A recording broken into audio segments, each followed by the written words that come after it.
Welcome to another edition of Power Lunch. I'm your host, Frederick Douglass Bussey. Super excited to be here with you. Got a great guest for you today as well. For those of you who want to know how to build an incredible business, 7-8 figure business, we're going to talk to somebody who has had a tremendous amount of success in the entrepreneurial space. He's building another business now as well, helping people to continue to gain influence and to grow their brands. But I'm really excited about everything that we're going to be talking about today, and I can't wait to get to it. So why wait? Let's go.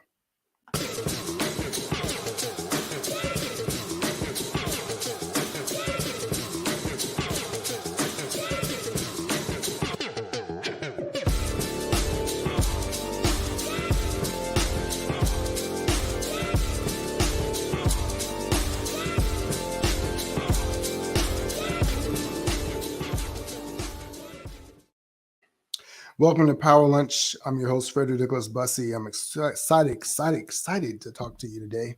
I'm so excited I can't get my tongue to work.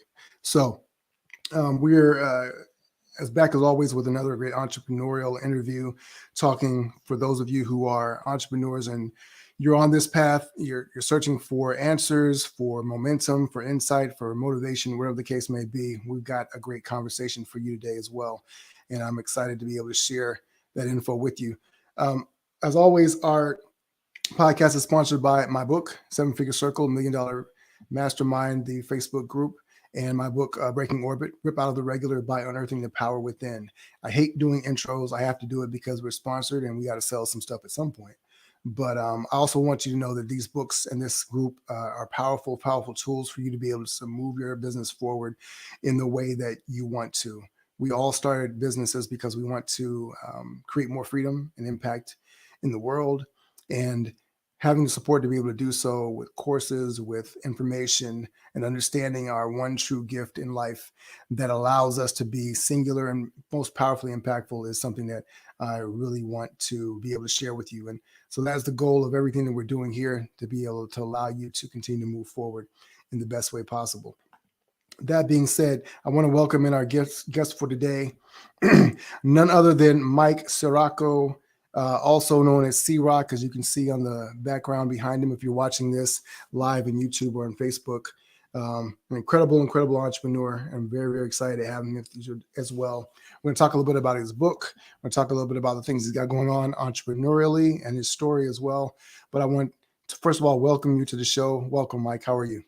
What's up, Frederick? Great to be here, man. Thank you so much for having me. Thank you for your audience for listening. And if you're listening to the replay or the podcast, I appreciate you being here, man. And it means the world to me to have people to listen to my voice, my experiences. So thanks for having me, man.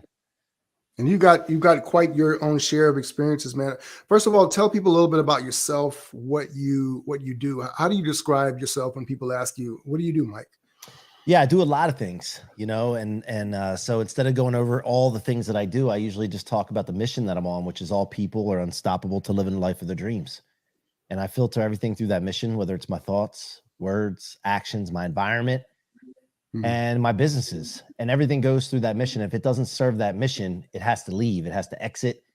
And sometimes it takes me a little time to find out what those things are. You know, if they're not a right fit, sometimes you got to wait for the symptoms of them being in the environment, and then you got to handle it. But at the end of the day, the intention is to get everything flowing in the direction of all people being unstoppable to live in the life of their dreams, because this life is too short to live otherwise. And you know, whether it's tech companies, the podcast agency that I started, People Building, mergers and acquisitions company that I just started, the Waymore Group, the mortgage company that I run with some of my best friends that I grew up with since I was 10, whether any of that, it all goes to being unstoppable. I love it. Let's talk a little bit about your origin story. All superheroes have origin stories, and I'm sure you have one as well. Tell people where you were born and what it was like for you as a kid growing up. Yeah, I was born outside of Philly. There's a place called Wilmington, Delaware. There used to be Wilmington Hospital. I was born there. I don't remember my parents ever together. My dad was a mason, hard worker, had his own business. I think he still is. I don't get to talk to him now, unfortunately. But my mom was, she worked for a company called DuPont. I don't know if you guys ever heard of DuPont. Yeah. And eventually took early retirement, became a nurse. But when I was a kid, she was a single mother. and I would go to my dad's house every other weekend. And, usually because my dad would work when the weather was good, I would go to my grandparents instead of his house because he'd be working a lot on those weekends when the weather was good, and I might see him for dinner. But my dad was always my hero, man. He was such a hard worker. I knew he loved money. He loved what money got him, but he also loved stacking it. And he used to tell me about that, But so when I got to about the age of 8 years old, my mom was moving on to her third marriage, and I was getting ready to move into another man's house. Didn't want to really learn another man's rules, moving with another man, like strange. Like I just didn't understand this at 8 years old. I'm trying to figure this out. So I decided to try my dad's house out. Right. And for about 3 years, I lived with my dad. But during that time, I went through a lot of abuse, a lot of, because look, when you have a broken home, there's child support, there's custody battles, you add step parents into the mix and all their baggage. Then you have other kids being born with different, and it's just, there's a lot of chaos. And here I'm the oldest kid trying to figure all this out. Right. And by the way, I know people have had it worse. Don't get me wrong. Like I'm not complaining with this. I'm just sharing with you because since you asked, but there's a time where I decided to move in with my dad. And during that time, there was abuse. There was, my stepmother had some issues and she was jealous of my mom, I guess, or they had some conflict. And there was some fighting all the time, just all the time conflict. And there was a period of time where I thought it was normal, but I started realizing, wait a minute, maybe this isn't normal to go through. I thought I just had to deal with it. And I eventually told my mom after I was at her house on a weekend, every other weekend thing. I was coming over these hills in southeastern Pennsylvania in the car, going back to my dad's house. My stomach was always anxious and sick to my stomach, knowing that I had to go back into that environment. My mom figured out one time and she asked me, what's going on? And I shared it with her, knowing that when I share this information, it could set off a bomb. You ever been in a situation where you know something or you're going through something and you just been keeping it secret just to keep the peace kind of thing, even though there wasn't peace? But I told her, and of course she lost her mind and said, hey, you're not going in that environment anymore. That's ridiculous. That's not normal. I'm going to file court papers. I'm going to get you back into my house. But if I do this, you need to stick to your guns that you want to do that, because they're going to try to talk you out of it. She also told me a lesson at that age, that when you're younger, when you get older, when you believe in something and you want something, you need to stick to your guns, because there's going to be people that try to talk you out of things. There's going to be people that try to discourage you for whatever reason. And that was a good lesson to learn at a young age. So long story short, my dad eventually got these court papers delivered. I got home from school one day. He sent me to my room, and I was like, oh boy, what's going to happen now? And I was about 10 years old at this time. So I'm sitting on my bed waiting for my hero to come back. And by the way, my dad, he used to have this wad of $100 bills in his pocket all the time. And he used to show us what money got. He used to show the $100 bills to us, and thought that was the coolest thing when I was a kid. And there's a reason I'm telling you that, because when he came back and confronted me, he said, I don't understand why you want to move back with your mom. She doesn't have anything. She's got men coming in and out of the house every weekend. You don't have, you're not going to have all the stuff we have here. Why would you want to go back to that? And I think deep down he knew the deal, but I just didn't get into discussion with him. I knew I was going to stick to my guns. I'm like, I'm not discussing this. I made my mind up. This is what I want.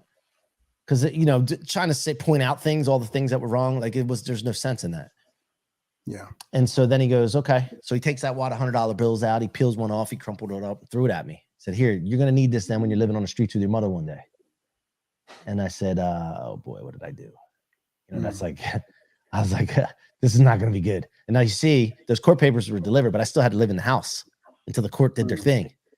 And finally I did end up moving with my mom, and I ended up not seeing my dad for a while, and the family got, separated, and it was just a mess, man. It's just a mess. But growing up in that, though, knowing that my dad did that, I just knew for 30 some years I've been driving off this fact that I'm not going to need that $100 bill. Like I ain't going to need that money. I'll show you, kind of thing. Right.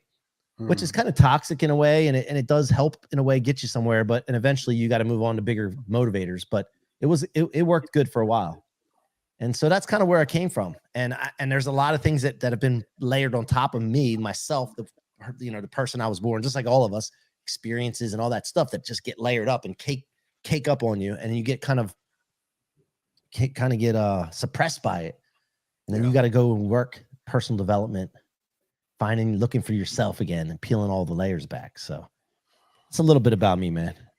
No, I mean, if you don't mind, I like to pull on that thread a little bit, because,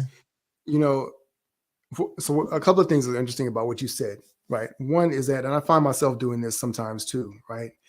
We qualify whatever our experiences are, our trauma. Sometimes, like, I know other people have had it worse, but when you're a kid and it's happening to you, right? I mean, it's valid to acknowledge what you've been through because a lot of those things shape us. And what I'm curious about for you is, um, how did that experience of going from an abusive environment where you had all the material things you needed to a more loving or safer environment where the material world was less, right?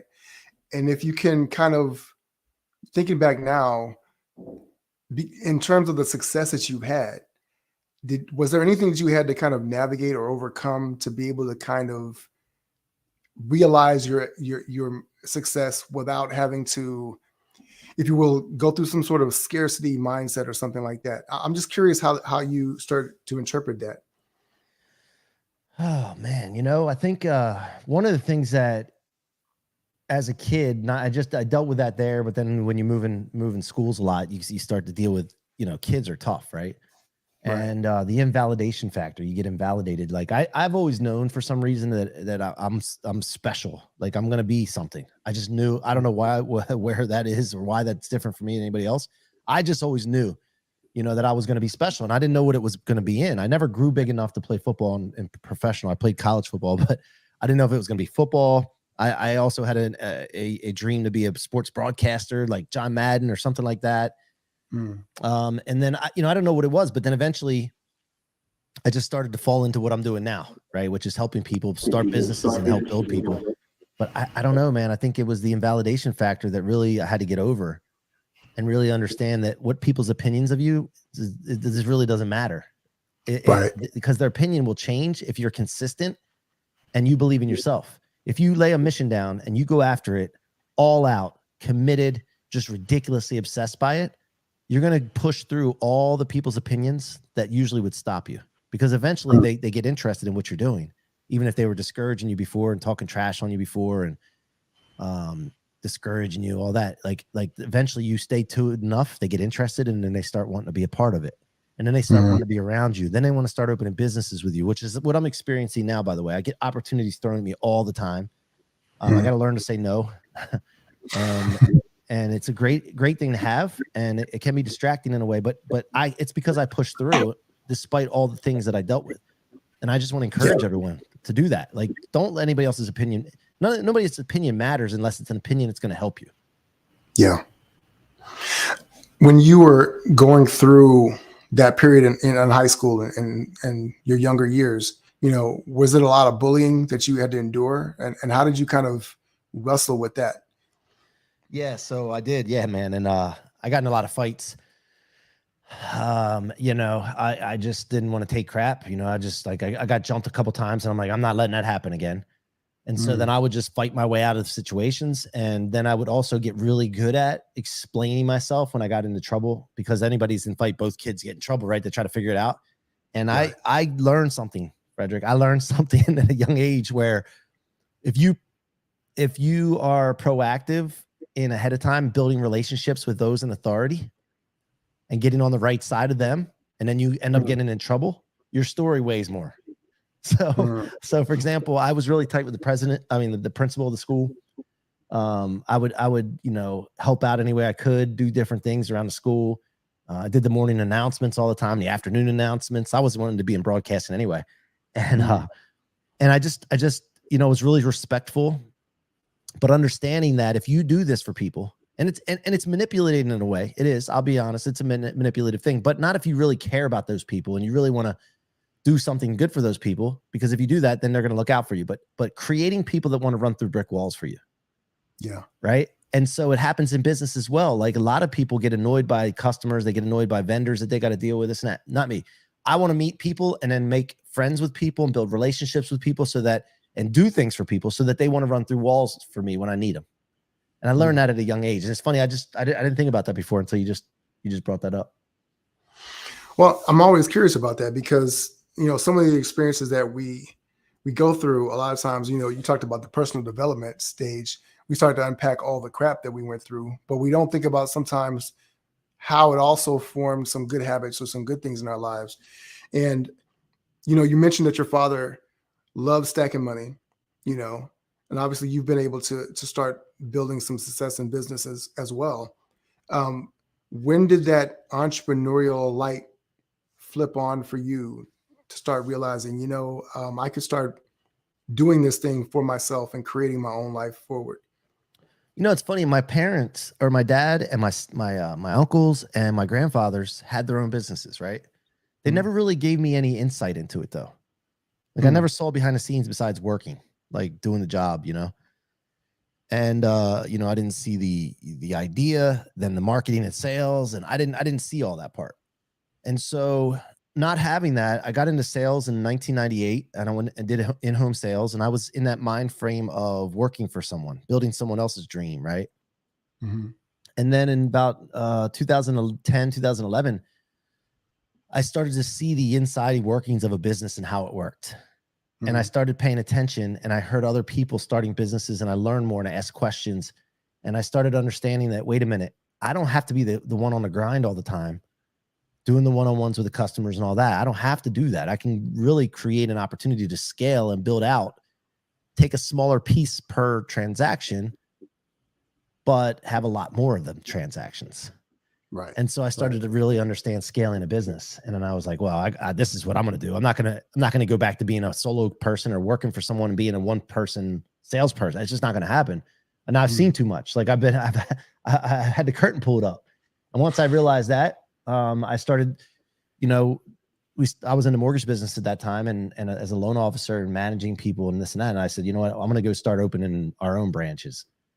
And my partner, mm, Chris, and I started to do that. And we went out and started with one. It was just the two of us. We started adding people, training them, getting them trained, and then started building people. And then before you know it, we had 7 branches, 50 some employees.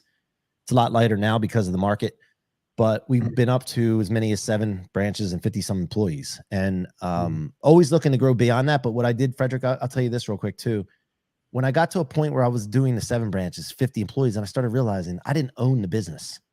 I was mm, still working for someone else. I was under an umbrella of a company that let us run a profit and loss or P&L underneath of it in the mortgage space. And so I mm, didn't have an asset. I had a mm, cash flow machine, cash flowing. However, I wasn't able to sell that. I was building something that I couldn't sell. And I had yeah. to start having a problem with that. So that's when my mind started thinking to myself, okay, I got to start expanding out from this and start building assets, which I own and I have the ability to sell.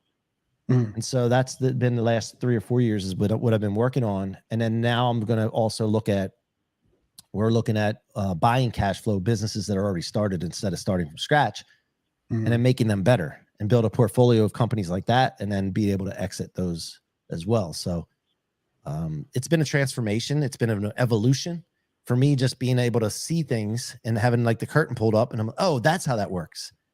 mm. A lot of times we look at things and we don't really understand how it's working. We think it's one way, and then when we realize it's really the way it is, it's like, oh, I can do that. And you Give me get an knowledge. example of Give me an example, if you can, of something that you kind of you realized, oh, this is how this works, and it kind of Yeah. opened up a whole new door for you. Yeah, let's talk about the tech companies that I'm involved with. Not knowing anything about coding or tech or any of that stuff, I thought you needed to Mhm. know that kind of stuff. I thought you needed to be a coder, and come to Right, find out, you don't need to know everything. You just need to know what you want, the vision that you want, and then you need to go find out the people that you need to fulfill the areas that you don't know how to do, or you need to lean into it and learn the things you don't know. right. And so I thought I was not able to be a tech founder because I didn't grow up in tech. I didn't go to school for tech, right? Um, Buying a business, like, do you need money to buy a business? No, you don't need money to buy a business. You need a vision and you need to know how, and then you can go find money, or you can do creative financing with the seller of the business. And Mhm. once you figure that out, then it's just a numbers game to go find the businesses that'll work out with that. And then if you also have a vision and you lay the plan out of how you're going to get to where you're going, and it could be a basic plan for right now, it doesn't have to be set in stone, but you do something like this and you're going to go buy businesses that are cash flowing. That's a pretty lucrative opportunity for investors. So investors start coming to you without you even asking them, when you just start talking about what you're doing, and they're like, well, do you need some money? Because they're looking Mhm. for places to put money. Right. So yeah, those are some examples. Was tech the space that you started to pivot into from the loan mortgage business? And if so, can you or whatever it was. Just tell us a little bit about that pivot into owning your own and building your own asset. No, the pivot started with kind of coaching and consulting. I was already doing it for my company, but I felt like I was playing too small of a game. So I just decided to start People Building and People Building Inc. And it's a corporation that I started for building people, whether it's coaching, consulting, or podcast agency, PR agency, getting people known, getting their story out. And that's the first step I took. And then that started with a podcast, going on other people's shows. I've done over 400 podcasts on other people's shows in the last 3 years, over 300 of my own episode. And so in doing that, I started getting known, and I wrote this book back here, Rocket Fuel. I started hanging out in different communities, getting known in these different communities, paying homage to those that I learned from, never forgetting where I came from. As far as, you know, I was in a 10X community hanging out with Grant Cardone and his crew and learning a lot from all of them. And, you know, that really up-leveled me. And being around, you know, people like Grant and other people, you get altitude, you get leverage from that. And I'm just not one of those people that will ever forget that. Although I did pay money for a lot of the programs and all that, it doesn't matter. The fact of the matter is I understand where people have helped me in the past, and I'll just never forget that. I always pay homage to those that, you know, allowed me to stand on their shoulders, so to speak. I love what you're talking about, you know, how people can up-level you being in their vicinity, right? In the proximity of greatness. What was one of the things that maybe you was caught, not necessarily taught, but you just observed by being in that space with other successful entrepreneurs? It could be from Grant or from anyone. Man, there's so much. There's so much. Let me see. Don't hold back. I'll start with one was that when you see, I felt like an oddball for a while because I felt like I want to go big. I want to do big things, man. I'm destined. I know I have something in me that needs to get out there. And then the people around you are like, you're crazy, you're obsessed, or you know, they say all these things. And they're satisfied with the way their life is, maybe just gradually getting better, or they get to a certain level and then they're satisfied. I'm not satisfied, man. I'm grateful for everything I have. I just want to do everything that I was put here to do with the abilities that I was put here to do. And so what I did was, I realized one thing I took away was that I'm not the crazy one. I'm not the crazy one. Like, people around me were confused. Yeah. They were confused. They thought that good enough is good enough. And I'm just not like, okay with that. Good enough is not good enough. You know, we were put here, Frederick, we're put here with a certain potential and ability and a purpose. And if you do not serve that and go after that, that to me is what sin is all about. You know, like people that are religious, and if you're Christian or whatever religion you're in, you talk about sin. Sin to me is not going after your potential and being okay with just settling. It makes me sick to my stomach to think about it. That I think people start to die and decay when they stop creating. And so that's one thing I learned. I also learned to think big because we have no idea what our potential truly is. So why would you put a limit on what you could do? Not because, you know, and you're in a situation you really don't know the limits. So how the heck are you going to put a limit on yourself? I also pay attention to the people that I look at these people and I realize, wait a minute, if they can do it, I can do it. And I realize they're human beings. When I start hanging out with people that are billionaires and have had super success, I start realizing that they're just human beings, just like me. They just have a certain quality that they go after things and they commit and they don't quit. And they're relentless. And they understand failure is just something that you do to gather data, to learn, to keep going. And nothing's ever final until you're plucked from this planet. You know, like these are all things I've seen and from interviewing people, hanging out with people. You know, I mean, there's so much, man. I mean, that's just, I'll give you just that. Well, one more thing I'll tell you. You have the ability to elevate other people by the energy that you put up. So in other words, like if you get your head right and you're high emotionally, always exhilarated, man, just fired up all the time, the people around you will feel that, and it can actually affect them, not just your words talking to them, but the energy that you put off. I've proven this. And when you can become a person that elevates people by them being in your environment, in your field, so to speak, when you know that, it's very powerful. And then it comes with a big responsibility, because when I don't feel like it, or if it gets hard, I need to do it anyway. I have to, because I have obligation to the people in my field. What I mean by that, my environment, right? My energy field. What else? Yeah. I mean, there's so much, man. What was it like for you when you first entered that space? You know, you talked about being around people who didn't believe in you or thought you were crazy. What was that? Was it a rush? Was it I know in some places it can be traumatic for some people, like, you know, it blows their mind. And you talked about the fact that you you almost felt like you didn't belong where you were. What was it like when you walked into those rooms for the first time and just kind of breathed that different type of air? Well, are you talking about with a different type that people actually started to believe in you kind of thing? Or Yeah, you talk, yeah. right. Well, being around people that think the same way as you do is huge, because see, energy has to be flowing in the same direction. As soon as something's going in the opposite direction, it slows things down, right? Mhm. So, you know, I just it is like a breath. It's really refreshing. It's like a breath of fresh air when you get around people that are thinking the same way as you, and you start to realize, like, wait a minute, this is the way it's supposed to be. Like, what's going on here? And you don't really want to go back to the other way. Like basically bust through a ceiling and you're like, no, I'm not going back the other way. And then the people that are down, like where you just left, they either need to get on board or they're just going to get left behind. There's going to be a gap develops because I'm not going back, kind of thing. Right.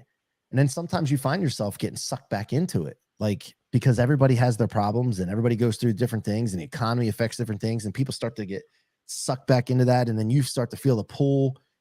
And you just got to make sure that you remember the fact that like you're on a mission and you're not being stopped no matter what. You're not going to be stopped, you know? So, yeah, I mean, you know, and also like taking trips to LA and Miami, you know, Scottsdale now, like going to different places and seeing what's out there and what's available. Stop just staying in your own little world. You start seeing what's available to you. You start wanting that stuff. I'm not talking about material stuff. I'm just talking about success and, you know, beauty, aesthetics, like different things. Like, you don't need to live where you live right now that you just because you grew up there. You can go in and go find, do whatever you want. You're put on this planet to do what you want to do. You know? I love that. I love that. I'm curious too. You mentioned your partner, Chris, who started the loan mortgage business with, and partnerships, right? So partnerships are a lot like marriage, you know, when it comes to business, and picking the right partner and navigating the challenges that kind of go through that can be its own hurdle. Can you talk a little bit about what that experience has been like for you, things that you learned maybe, and some advice you might give someone who's in a partnership and trying to navigate that whole relationship?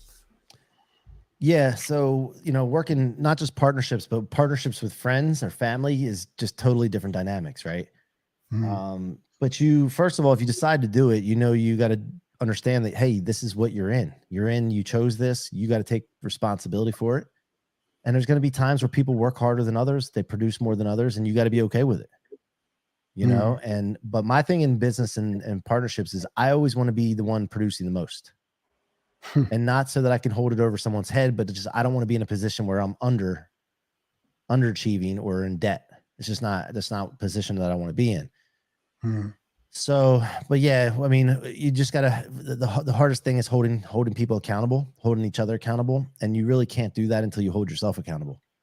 So when you're into partnerships, it's important that you master the self-accountability, self-leadership thing, because you will not hold other people accountable until you hold yourself accountable.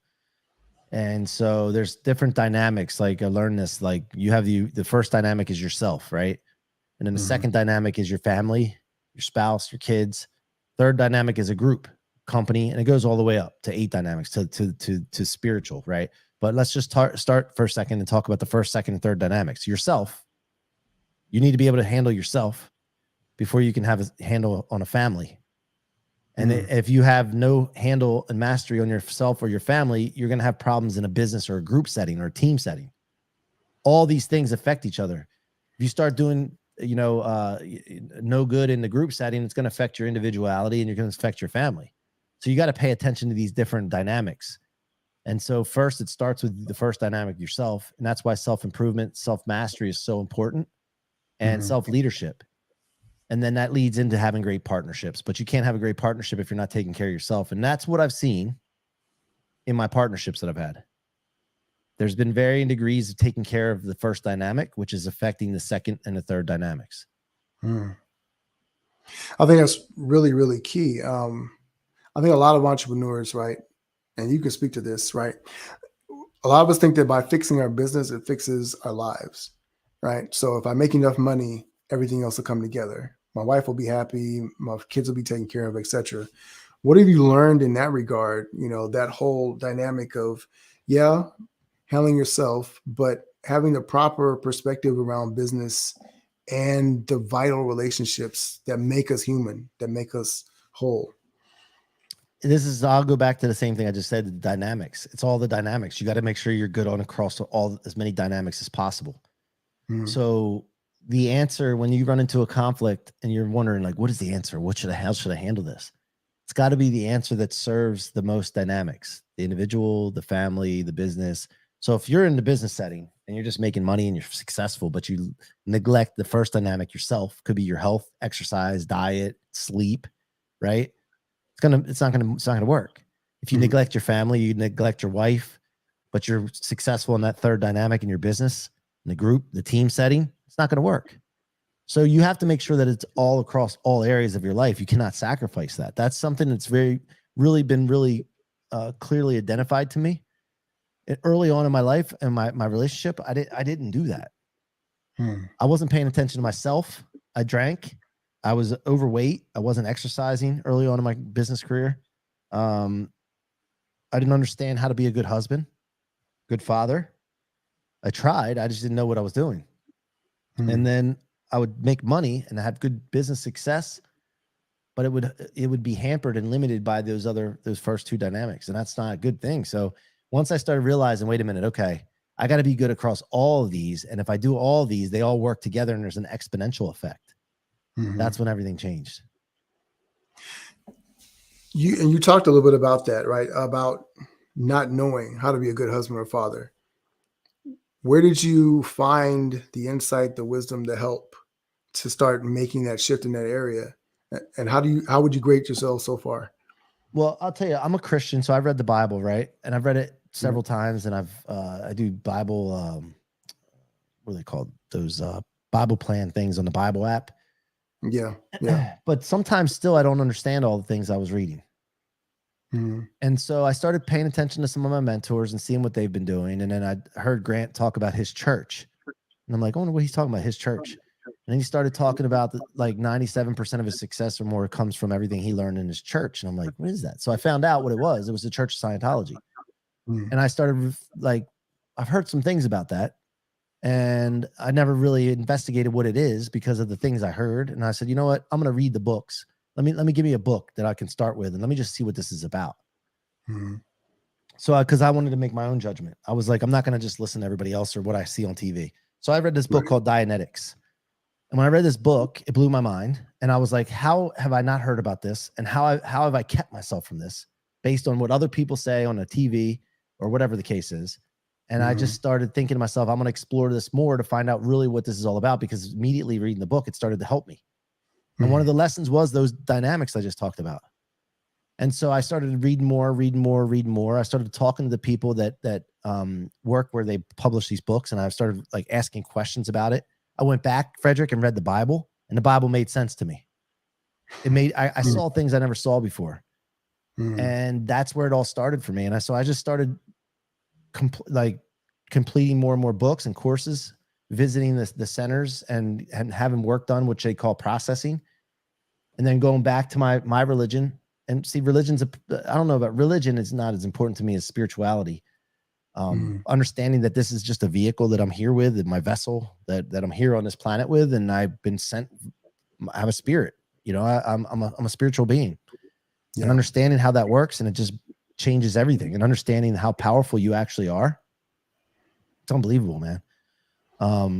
And I really get upset with the fact of how I let myself. I say I get upset, but I mean, I just think about it like, how did I not let myself learn about this sooner? Mm. because I look at not for myself and my family, but I could help so many more people than I have already. Well, I think it's interesting when you say that because I think anytime you come up against new knowledge that is so transformative for you, right? You kind of have that sense of regret, but I also started thinking about it in terms of the fact that we had to be where we are to make that new knowledge significant to us, Well, right? that's true. Yeah. And then when we make that transformation, now we know the value of it because before we weren't ready to receive it and then we couldn't actually implement it, but now we can see the difference, the gap between what it was. And so I think that probably helps you to be even better at what you do, because when you're looking at someone who is where you were before, right? Maybe someone who is a successful business wise but sucked as a dad or as a husband, right? And you can say, hey, look, let me just share with you what I've learned, right? And so now you help them to kick that into gear, and life becomes that much more meaningful. So, and I can truly say, having listened to you on Clubhouse and watch just how you move in business and social media, there's integrity that certain people move with, right? You can kind of tell when people are kind of, I mean, you can't always tell, but what I've seen from you seems to be consistent across the board. And I think that's really a testament to the things that you learned and the things that you live. It's one of the reasons why I wanted to have you on the show. I like to kind of uh, help share with my audience, but people that really have all of those different components in place.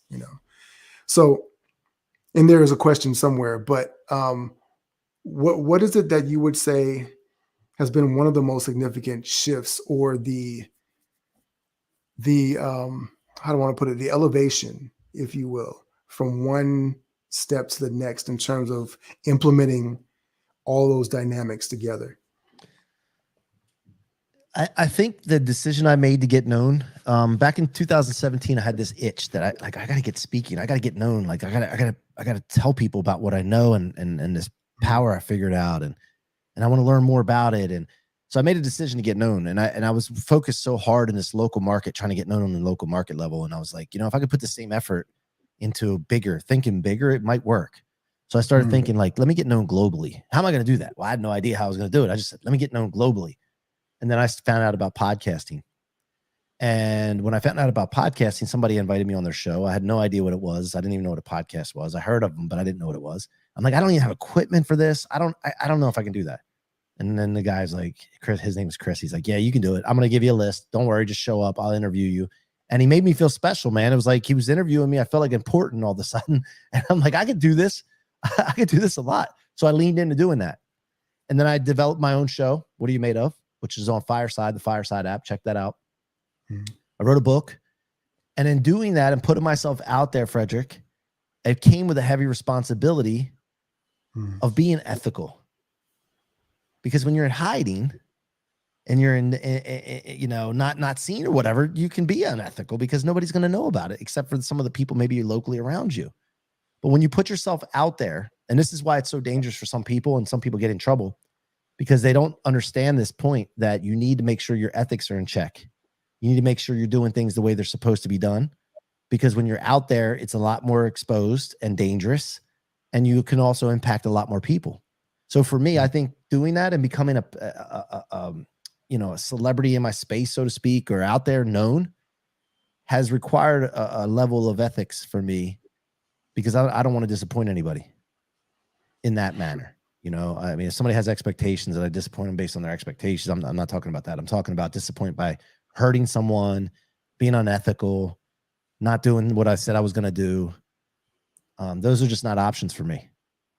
Do you remember the moment when that realization hit you, and the weight, why it carried so much weight to realize I've got to be everything that I say I am?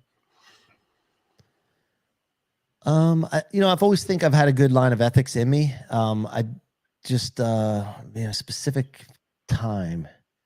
I think I just watched. Well, yeah, I don't know if it's specific time. Well, the reason why I ask that question is because sometimes it can come when you are looking at someone else. Like, so somebody maybe that you've met that you looked up to or you thought was at a certain place, and then they did something or said something that said, maybe they're not all there, or you've Yeah. experienced, like sometimes you had it happen to you, right? Somebody that you met and they let you down Yeah. Yeah. personally. Yeah. Yeah. Yeah. So sometimes we put our heroes and mentors and icons on pedestals. Mhm. And that's one thing about what you learn when you're studying Christianity is Jesus was the only one that was really perfect. And Right. everybody else is designed to have flaws, to be working and striving towards perfection, hopefully. But Mhm. you start seeing that you would meet people for the first time that you only saw through TV or social media or on sports or what have you, and they would disappoint you. Mhm. So no, I'm not a perfect person. However, I don't want to disappoint people. Like when people meet me, they may realize that I'm shorter than I appear anywhere else. They might say, "Yeah, man, I thought you were taller," and they might think that I always get that, and I get, "Man, that's your wife," because my wife's beautiful, man, inside and out. But I get that sometimes. I'm like, "What do you mean? I got game," but no. But I don't want them to be disappointed. So I want to try to be as authentic as I can, as real as I can. I don't hold back, by the way. You've heard Mhm. me on Clubhouse. Like I tell it like it is. I'm transparent. I tell people what I'm going through because when they meet me, I want them to feel. And I've heard this before. Like C-Roc, I feel like I've known you for years, Mhm. and that's what I Mhm. want. I don't want it to be a different like this person here, and then you meet me in person. It's totally different. That's not going to happen. I want to be real. Let's put it that way. And it's an intention to do that. There's a couple of different ways I want to go with this, but I want to kind of tap into you talking about your wife there, right? Um, this really has nothing to do with business per se, but it talks about that dynamic. What is one of the things that you've learned about being a successful husband as you've grown in your marriage, right? Because there are those of us as men who are in business, and we kind of have this sense sometimes, well, if I can just make enough money, it'll fix everything else. My wife won't have to complain, etc.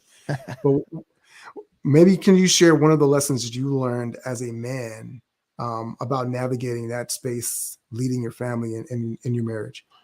Yeah, a couple things. One, communication, the cause of all problems, and it's the solution of all problems. So Mm, that's number one. Number two, I always look inside. Like if I see something that's annoying me, right, about my wife, right, or something, I always figure, okay, what's going on with me that's causing that?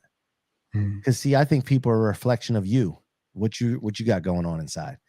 And so right. that's helped me a lot. When she starts to do something and I'm like, why is she doing that or whatever, it's like, okay, what's going on in my life right now? What's going on in my mind? And so I Mm, self-reflect. And so if my wife starts to get, you know, uh, can I cuss on here? She starts to get a little witchy. I'd mm, start thinking, okay, what's going on for me that's causing this? Because I feel like I'm at cause. So I take mm, responsibility. I think that's the mhm. biggest things that have helped me is taking responsibility and making sure that I communicate effectively. Yeah, that's good. That's good. I think anytime, especially, it's one of the things you learn as an entrepreneur is that you have the ability to impact things by taking responsibility. You can create that solution. You can take that same, and what I'm taking from what you're saying, you can take that same mindset into your marriage and into your family. Absolutely. Yeah, absolutely. And so to Oh pivot man. off of that in a different direction, you started taking responsibility. You said, "Let me get more known in my space." And I have two questions about this. One, what has been the difference since you made that intentional leap, to start getting on these 400 plus podcasts and to become more well known? And secondly, what would you advise some entrepreneur or leader when they are looking to be able to start making that leap themselves? Well, the network has grown. Like podcast hosts are some of the most connected people on the planet. So Mm, the network that I have available to me now is I don't know, it's endless. I don't think that there's anybody on the planet that's untouchable that I couldn't get in touch with if I really wanted to try to do so. And so mhm, that's helped big time. And when I first started this, Frederick, I didn't know what to do with this network I was building. I heard the mhm, term, your network is your net worth and all that. And I was like, well, yeah, but what does that mean? Like, how can I increase my net worth with this? Like, so I started focusing on building relationships, people that align with me and I vibed with. I've really worked on building relationships with those people and just seeing ways and seeking out ways that I could help. And then once I started to do that, I started thinking, I still like, how can I help this person? And then I mhm, started grinding on that. And then I talked to a mentor and they're like, no, you don't need to grind on how to help someone. It'll pop up. long as you're on a mission and you're meeting people, it'll pop up how you can help them and how they can help you. And so I just had to have some, like, insert some patience. And another mentor of mine, actually, it wasn't a mentor, but it was a friend of mine that, let's see, who was it? It was Brian Smith, the founder of UGG boots. He said to me, you cannot give birth to an adult. So stop trying to give birth to an adult. And he also told me that tadpoles have to be tadpoles before they're frogs. Can't just become a frog. And so I just started to understand that. I'm like, okay, I got to just have some patience. Even though I feel like my window's shortening because I'm 45 and who knows how long we got on this planet. I want to move. I want to move. I want to move.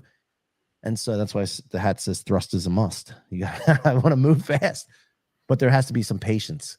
When you have patience, then things start to evolve.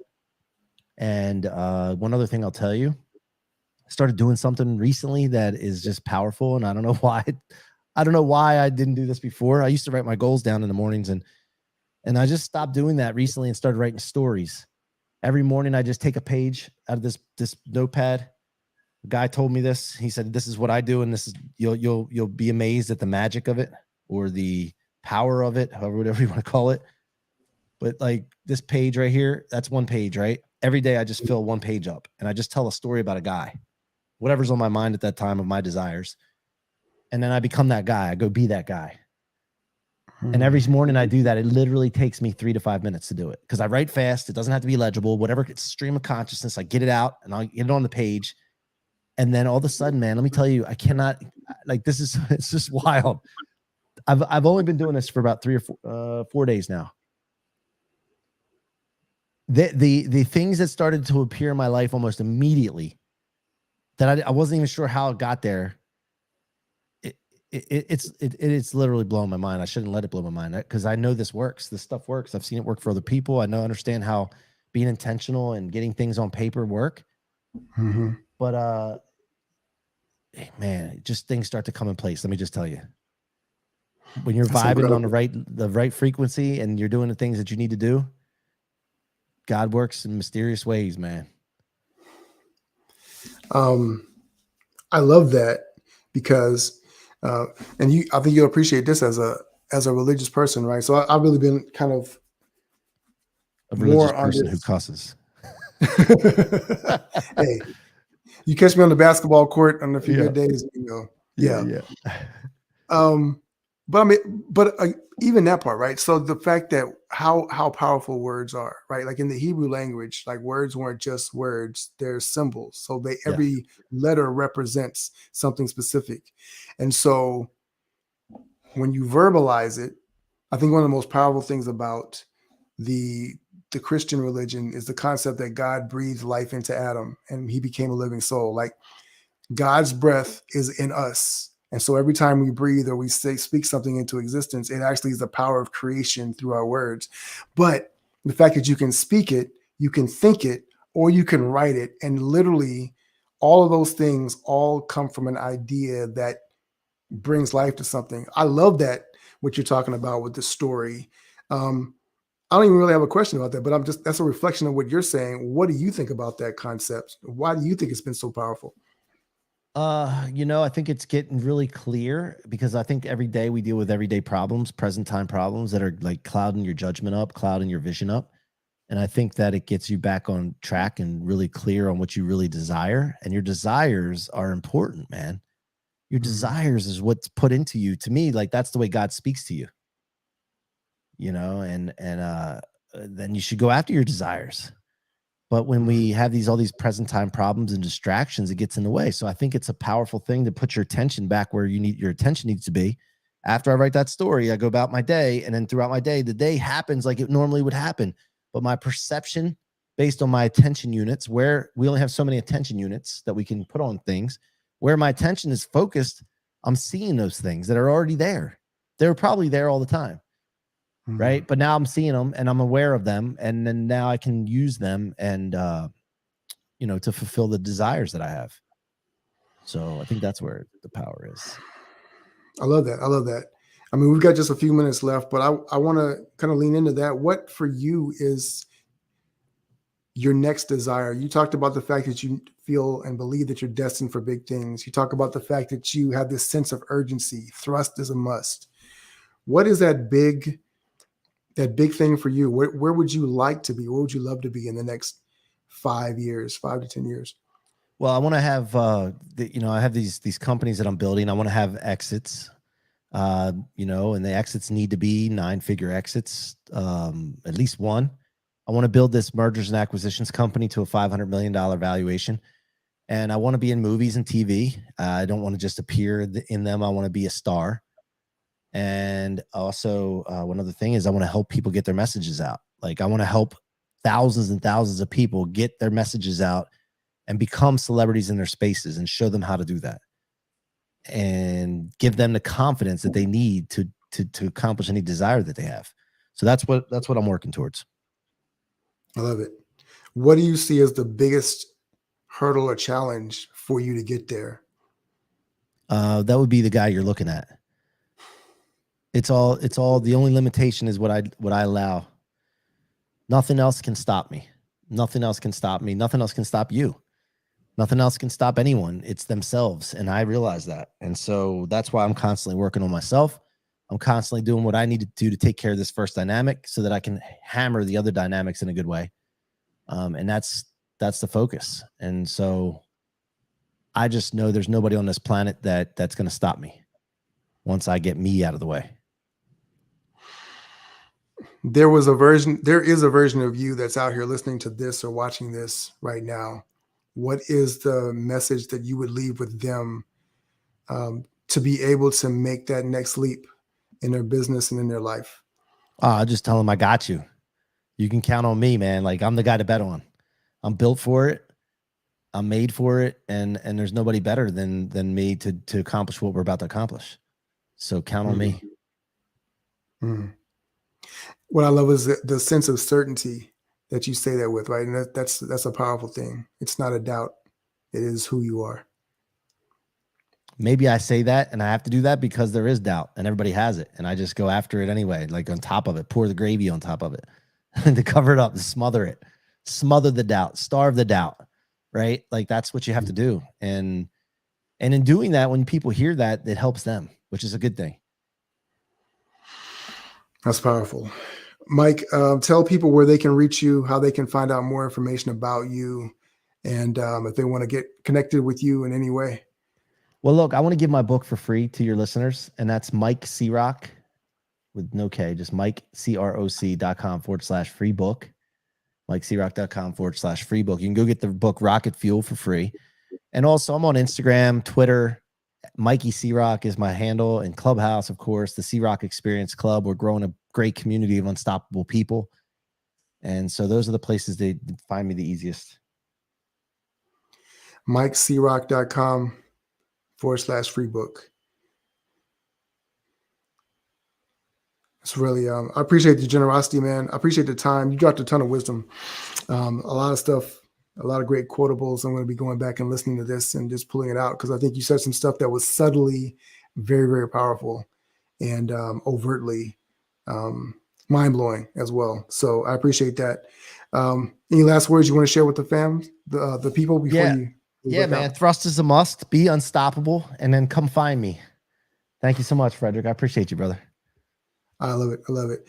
For those of you who've been watching this live, LinkedIn, Facebook, YouTube, or I appreciate you for stopping by, whether for a second or for the full hour. As always, this is a powerful, powerful place to be able to share and live your dreams. We want to support you in all that way. For C-Roc and myself, I'm Frederick Douglass Bussey. Ever forward.